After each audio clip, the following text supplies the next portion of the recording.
Morning to all. Welcome back to our YouTube channel. Today we are going to discuss about the topic in the collection of data, the census and sample method.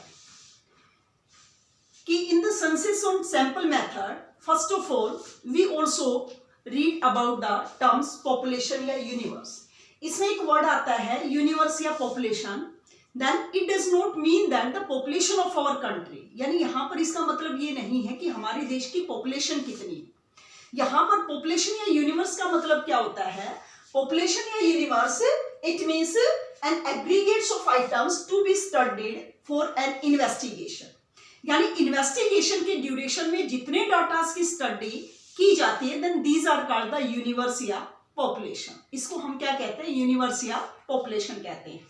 यानी all the datas which are studied under the investigation by collecting the datas during the census या by applying the census या sample method, then these are called the population या universe. So in which we can apply the two method. First of all, census method. What do you mean by the census method? And we also know that the population of our country as well as the data related to the production, all data are collected by the census method. यानी ये सारे जो है population से related, production से related, हम सारे जो डाटा है वो किसके थ्रू कलेक्ट करते हैं? census method के थ्रू कलेक्ट करते हैं. Then what do you mean by the census method? Census method are those method in which we collect the data, या हम कह सकते हैं we covering all and every items of the population during the investigation या under the investigation. यानी जिसमें each and every items of the population are covered under the investigation. यानी जिसमें one by one सारे डाटा की study जिसमें की जाती है, then these are called the census method. अब हम ये देखते हैं कि इन दोनों में डिफरेंस क्या होता है कि सैंपल मेथड कहां पर अप्लाई किया जाता है. सैंपल मेथड क्या होता है? जिसमें each and every items are not studied but some sample are selected by the investigators and investigator studied only those samples about the population. यानी उस पॉपुलेशन में से केवल कुछ को सैंपल के तौर पर सेलेक्ट करके केवल उन्हीं के बारे में स्टडी करता है, तो वो क्या कहलाता है? These are called the sample method. जैसे फॉर एग्जांपल हमारे पास 500 डाटास हैं. If the investigator studies all 500 datas, these are called the population. जो 500 है वो क्या कहलाएंगे? पॉपुलेशन कहलाएंगे. अगर सारे डाटास की स्टडी इन्वेस्टिगेटर करता है 500 के 500 डाटास की, each and every items are covered under the investigation, then these are called the census method. And what do you mean by the sample method? sample method कब apply होगा? ये देखो sample method में, यानी इसमें से कुछ को सपोज करें the datas, it means the investigator does not studies about the population each and every items.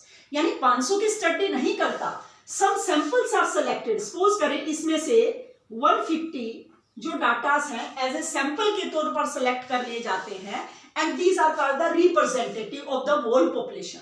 यानी इस whole population के ये representative कहलाएंगे.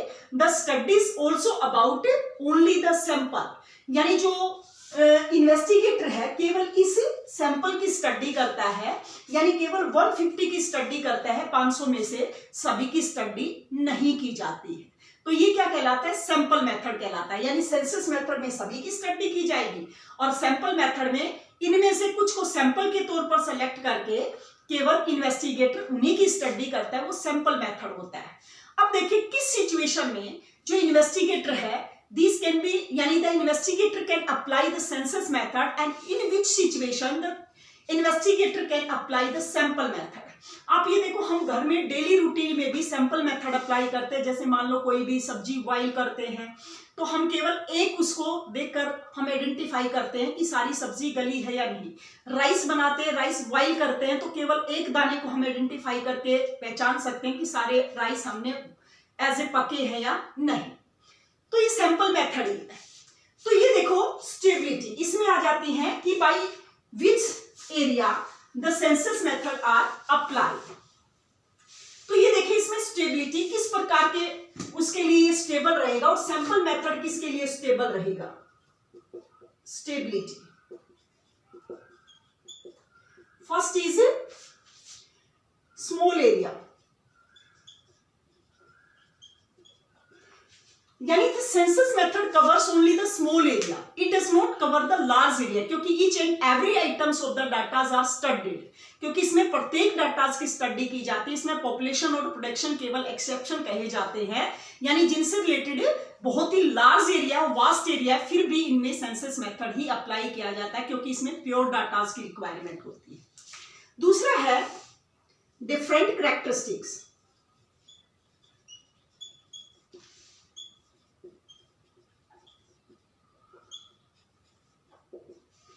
Different characteristics. It means all the data are different to each other when we apply the census method. There is a no similarity between the data. जैसे मान लो अगर सारे data एक दूसरे से बिल्कुल डिफरेंट है, then we can not apply the sample method. We can apply only the census method.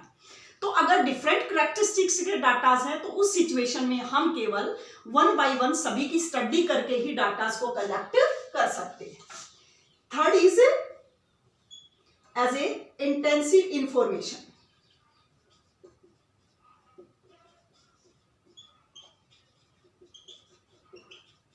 Intensive information means if we require the intensive information about the data, यानी बहुत ज्यादा विस्तृत जानकारी की आवश्यकता है, तो हम उस सिचुएशन में, जैसे पॉपुलेशन में हम बहुत सी डाटा यानी इनडायरेक्ट वे में, जैसे अनएम्प्लॉयमेंट से रिलेटेड, पॉवर्टी से रिलेटेड, एज ए एजुकेशन से रिलेटेड अपने आप ही डाटा कलेक्ट हो जाते हैं। तो अगर हमें बहुत ही विस्तृत जानकारी की आवश्यकता है तो उस समय भी हम सेंसस मेथड अप्लाई करते हैं।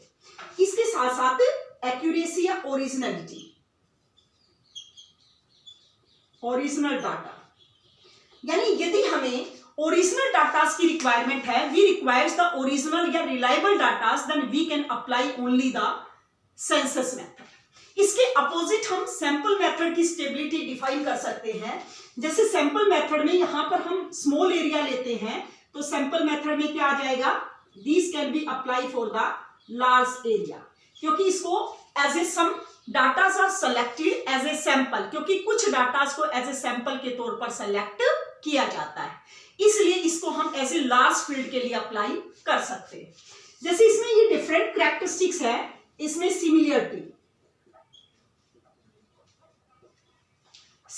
बिटवीन द डाटास, यानी ऑल द डाटा, जैसे हम राइस बॉईल करते हैं तो उसमें राइस ही होने चाहिए, ये नहीं कि हम अलग अलग क्वालिटी के अगर अलग अलग उसके वो बॉईल करते हैं तो वो हम आइडेंटिफाई नहीं कर सकते हैं।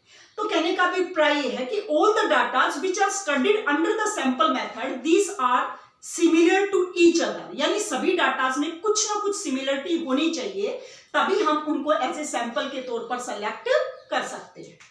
इसके साथ साथ नेक्स्ट है इसमें if we does not required, यानी नो इंटेंसिव इंफॉर्मेशन,